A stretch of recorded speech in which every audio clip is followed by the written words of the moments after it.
దేవునికి స్తోత్రం.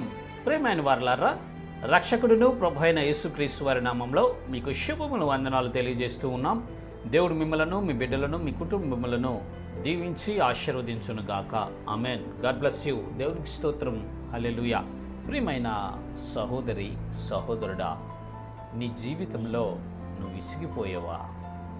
ఎన్నో ప్రయత్నాలు చేసి సక్సెస్ రాక ఓటమి భారంతో కృంగిపోతున్నావా? నీ కుటుంబంలో నీ బిడ్డల మాటనక, నీ భార్య మాటనక, నీ భర్త మాటనక వేసారిపోయావా? నీ ప్రాణము విసిగిపోయి దిగులుతోనూ, చింతతోనూ, వేదనతోనూ, కన్నీరుతోనూ ఉన్నావా? ఓ సహోదరుని, సహోదరుడా, అయితే దేవుడు మీతో మాట్లాడుచూ ఉన్నాడు. చూద్దాము లేఖన భాగము, కీర్తనల పుస్తకము 23వ కీర్తన 3వ చరణం మనం చూసినట్లయితే దేవుడు భక్తుడికి ఈ విధంగా అభయం ఇస్తూ ఉన్నాడు. భక్తుడు దేవుని ద్వారా అది పొందుకుంటున్నాడు. చూద్దాం. నా ప్రాణమునకు ఆయన సేద తీర్చున్నాడు. దేవునికి స్తోత్రం. హల్లెలూయా. దావీదు భక్తుడు రాస్తున్నటువంటి కీర్తన అండి ఇది.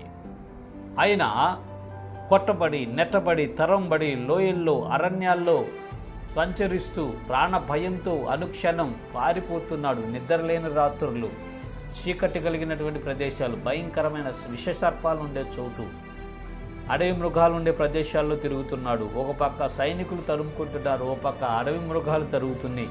నిద్ర అనేది అతని కన్నులకు లేదు. గాఢాంధకారపు లోయలో సంచరిస్తూ ఉన్నాడు. ప్రాణం విసిగిపోయింది.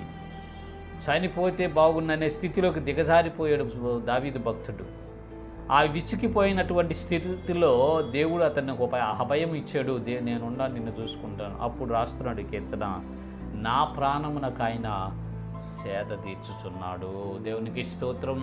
హల్లెలూయా. ప్రియమైన ప్రజలారా, మీ ప్రాణము విసిగిపోయి ఉన్నదా? మీ కుటుంబ సభ్యుల వలన మీ ప్రాణం విసిగిపోయిందా? మీ రక్త సంబంధికుల వలన మీ ప్రాణం విసిగిపోయిందా?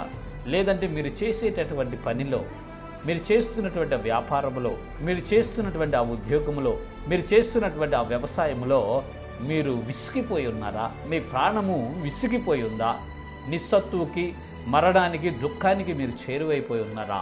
అయితే మీ ప్రాణమునకు సేద తీర్చువాడు ఆయనే. మీ ప్రాణమునకు సేద తీర్చువాడు ఆయనే. మన ప్రాణమునకు సేద తీర్చువాడు మన రక్షకుడైన యేసు ప్రభువారండి. మనది ఏ పరిస్థితిలో ఉన్నప్పటికీ, మీ స్థితి ఏదైనప్పటికీ, మీకు అది అసాధ్యమే అయినప్పటికీ దేవునికి సమస్తము సాధ్యము. ప్రియమైనటువంటి ప్రజలారా, మీరు విసిగితో ఉండొచ్చు, విసిగిపోయి ఉండొచ్చు, ప్రాణాన్ని ఇక బ్రతకటం అనవసరమని మీరు అనుకుంటూ ఉండొచ్చు. అయితే దేవుని యందు నమ్మిక ఉంచండి. ఆయన మీ ప్రాణమునకు సేద తీరుస్తాడు. ఆయన మీ ప్రాణములకు తెప్పరిల్లింప చేస్తాడు. ఆయన మీ ప్రాణములను సేద తీర్చి మిమ్మల్ని బలపరిచి, ఏ విషయంలో అయితే మీరు ఓడిపోయారో, ఎక్కడైతే మీరు పడిపోయారో, ఎక్కడైతే మీరు దుఃఖానికి, విసుగుకి గురై ఉన్నారో అక్కడే మిమ్మల్ని లేవనెత్తుతాడు. మీ తల పైకెత్తి మిమ్మల్ని బండ మీద నిలిపి మీ ప్రాణాలకు సేద తీర్చి నెమ్మది కలిగిస్తాడు. ప్రియమైనటువంటి ప్రజలారా, దేవుని యందు విశ్వాసం ఉంచండి.